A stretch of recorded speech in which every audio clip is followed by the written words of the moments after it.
Imagine thinking that you just scored the perfect home, zero down payment, no closing costs, only to find out that there's a huge problem that could ruin everything. That's exactly what happened to one of my clients. And if you're using the VA loan to buy a flip home, you need to hear this one. Welcome to Building Connections Doral Talks, where we dive deep into the realities of the real estate market and uncover the truth that can save you from costly mistakes. I'm your host, Betty Gonzalez, your go-to real estate agent right here in Doral, Florida. And today, I bring you a story that's enlightening, especially if you're considering using a VA loan to purchase a flip home right here in South Florida. So let's dive right in. Guys, first I want to tell you about my client. My client, it was a sweet girl, and she just happened to be a first-time home buyer. She was recently discharged from the military, currently working she got out of the military, right?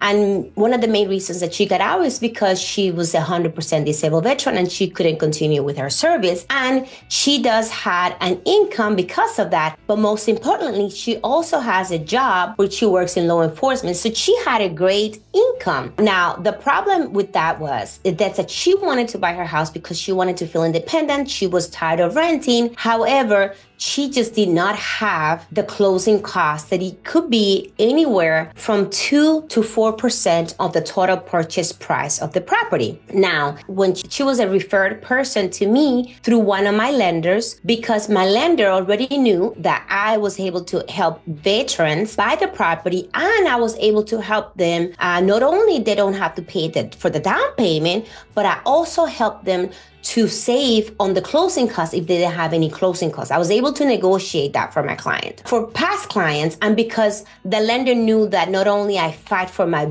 VA buyers, I also try to go and find them the best deals and trying to negotiate that closing cost that this client also needed desperately. She was coming up on her lease and she just really wanted out of that. She was not comfortable at all and she just wanted to purchase this house. And I was like, listen, she was skeptical, let me tell you. She was really skeptical about being able to afford the home. And I assure her, listen, there's clients out there's potential sellers that really are willing to cooperate. We just have to be patient in finding them. And if you're patient with me, I will find you that perfect home that you want in your price point in the area that you're looking for, because she did qualify for over $500,000. That's how much she was able to afford. She just did not have the savings for the closing costs. Now think about it. In 2 to 4% of a $500,000 house is thousands of dollars. So she could afford the payments, monthly payments, because she had the income, just not the savings. And it's hard to have savings when you have high rents, right? So it's best to just go and put the money in there and pay that equity. Eventually it's going to be for you. Now, so we put multiple offers. It wasn't easy. We will look for houses. She sent me houses. I sent her houses. She will tell me what she wanted to go take a look at, and I will. And if it was a property that fit her needs and had all the criteria, we will go ahead and put the offer in this property. Now, she did lose some of these offers, right? But eventually we found the perfect home for her. It was beautiful. They fixed the roof. They fixed everything. They had brand new flooring, brand new kitchen. Everything was done correctly. It has washer and dryer. It was beautiful. It has a really nice backyard. It had everything she wanted, needed, and then some. And the best part of this is because it has a roof and everything done was great, because it's good for insurance purposes. And also, if you're a VA buyer, it's so much easier when you go through the appraisal process, right? Now, I was able to negotiate the closing costs for my clients. All of it was going to be covered in this sale. So not only she got the house she wanted, she was able to close when she needed because it was a vacant property. Now, I need to remind you that we're talking about a flip home here. These people are investors and they needed to close, because anybody that invests in a property, they want to get their money out of this property, right? Now, they actually had everything permitted. Everything was permitted in this property because they did everything. Now, when I'm saying everything, they fixed everything. Now, it was one detail. that came up during the title search. They discovered that this was one permit. It was only one permit about the windows and the sliding doors that was just not fixed or not closed properly. I think they opened it, but something happened where they either didn't pass inspection the first time or something, but it came as an open permit. Now, why is this a big problem? A big problem is, first of all, I talked to my client because in all of my contracts, I have a clause that says that the seller is going to solve any open permits, and if there's anything that's owed to the city or anyone else, that they need to pay or close this by the time of closing or at the closing table. And this is something that I put on all of my contracts because I want to save my clients for spending on something that it wasn't their fault, right? Unless it's agreed upon of something else. Now, I explained this to my client that something came up during the title search and that it is up to her, right? She could cancel this contract at this time because it was during her inspection period. She still had the time, or she requests the client to solve that before the closing, or we can go find something else. What happened is my client decided that she was going to go ahead and take on this responsibility. So by doing so, she waived this clause that requires the seller to solve this permits because it wasn't going to be enough time by the time that she wanted to close and by the time that she needed to move out of her rental. So, wow, what are the risks of this? It's a risk because now I have to do an amendment to the contract saying that she is waiving this clause and that she's going to take this responsibility on herself and to fix this permit, potentially even having to pay for the whole work.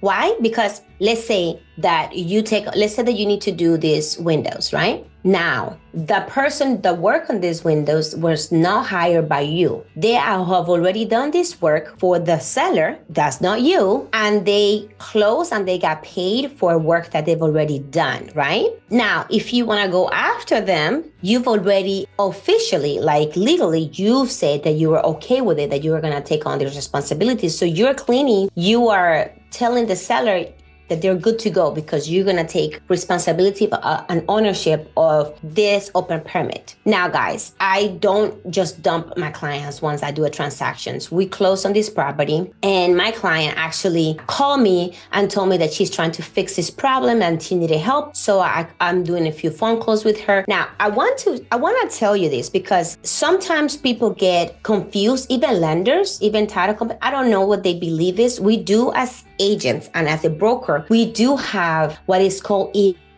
errors and omissions insurance. So if something were to happen, we have protection that we have lawyers to protect us. But what the protection is for the contract itself. If we did an error in the contract, if we omitted something in the contract, then that's where that legality comes into place. But there was not an omission in the contract. In the contract was written clearly that the seller needed to take care of this problem. But if you waive this, saying that you're going to take on this responsibility, then that you're taking everyone liable out of that and you're taking on this responsibility. And that's why I wanted to bring these cases up, because I want to make sure that you as a consumer, you know, and you understand exactly what you're saying, where you're taking what kind of responsibility and what you're telling other people that they don't need to worry about. Okay. So I need you to do these transactions with your eyes wide open. Was it a good buy? Yes, I believe it was a great buy. I believe it was a great choice. But now my client needed to go through this process and everything just for some reason, things just happened to my client. When we went to contact this contractor, guys, guess what? I mean, this is not funny. This person died. This person no longer was in this earth to even try to fix this. Okay, so luckily, you know, my client was really, really, really, really happy with these transactions. Okay, so what I want to make sure is that when you try to purchase a property, this is what I want you to take out of this video. If you are trying to buy a property and it is a beautiful property in the area that you're looking in, because this is what happens. A lot of people want to live in a specific neighborhood, but some of these neighborhoods have older houses. And the only way you can find a brand new house, basically, that is really nice put together is usually when somebody flipped it. And I'm not saying not to buy a flip home.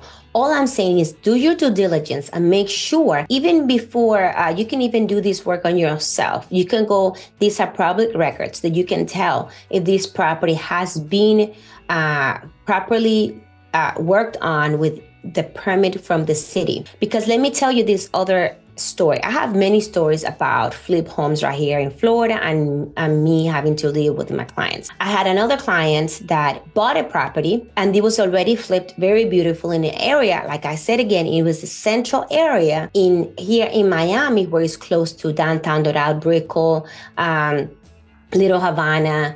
The baseball play is close to everything. So what happened, my clients purchased this property to do an Airbnb because it was in the perfect location, no association, no anything. So it was perfect. It was flipped, but guess what? It wasn't properly permitted through the city. And they failed to know this. I was not their agent when they bought this property. I'm their agent now. I was the agent at that time too, because they wanted to sell the house, but they cannot sell this house right now because of this open permit. So instead they decided to rent it until they fix this problem. Now they took on this problem and now they have to be the ones responsible, because this is what happened. If the city comes and trying to, let's say that you pay for the permit for them to come out and check on this work. If they fail the inspection, now you have a failed inspection and a permit that you have in your property, or not even something permitted. Now you have to find the right contractor with the license that can do this job. And now you're going to take on all of these responsibilities, because they're not going to sign their name on a work that they did not do. They're going to have to probably redo the whole thing, and you're going to be in charge of paying this. Now, that's why I highly, highly suggest that you do not waive these clauses.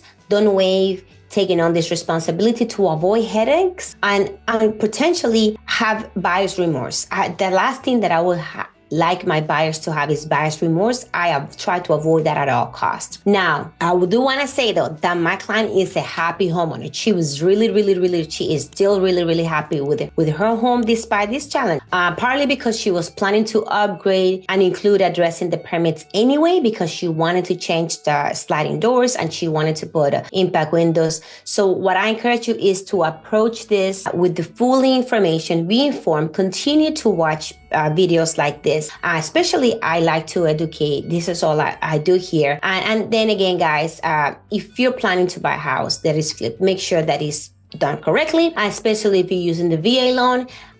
Thank you for tuning in, and please catch the next episode next week. But if not, I invite you to go to my YouTube channel, where this is uploaded every Thursday at the same time on the next week, and you're able to catch these ones and any other ones, or just follow me right here on Facebook, where I come live every week for you to tell you the things that matter right here in real estate in South Florida. Again, thank you for tuning in. I'm Betty Gonzalez. I'm your host, your trusted Doral real estate agent right here in South Florida, and your V8 experts right here. I just love my veterans, guys. Thank you for tuning in. Have a great Thursday and have a great weekend. See you again next Thursday. And remember, go to my YouTube channel.